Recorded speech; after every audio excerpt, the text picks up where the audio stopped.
15 દિવસ પહેલા અમારા 1 મહિના પહેલા અમારા શહેર પ્રમુખ દીપકભાઈએ ચીફ ઓફિસરને વોટ્સઅપથી મોકલેલું છે કે આ બેનર ગેરકાયદેસર છે। એ બેનર આજ સુધી ઉતાર્યા નથી અને ધારાસભ્યને 1 દિવસ માટેના આજે રાતે 12 વાગે અમે બેનર ઉતારી લેવાના હતા અને જાતે પોતાની જાતને સિંહણ ગણી અને આ રીતે બેનર ઉતારવા રોડ ઉપર આવવું।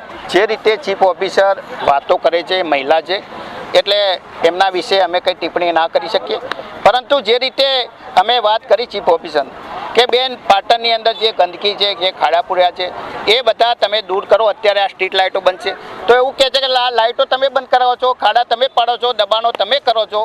આ બધું જે રીતે ચીફ ઓફિસર વાત કરે છે એ રીતે મને લાગે છે કે એમને કદાચ માનસિક સમતુલા ગુમાવી દીધેલી હોય અને જે વ્યક્તિએ માનસિક સમતુલા ગુમાવી એ ગમે તે બોલે એમાં અમને વાંધો ના હોઈ શકે।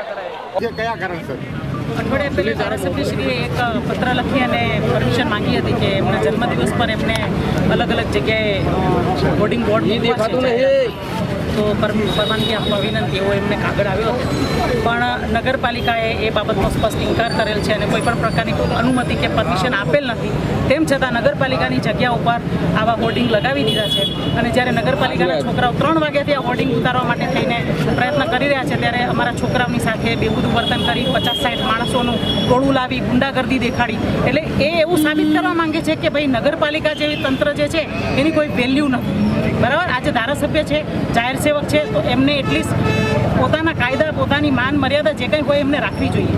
નગરપાલિકા ઇનકાર કરે પછી એમને આવી રીતે ન કરવું જોઈએ। અત્યારે પણ એમને આવી અને રીતસરનું એવું બેહુદું વર્તન કર્યું અને એવું એમના અનુયાયીઓ અને એમાં સમર્થકો આવી ગયા છે એ પણ બેહુદું અને ગુંડાગીર્દીવાળું વર્તન કરે છે, એમના કીધે આવા વર્તન કરે છે।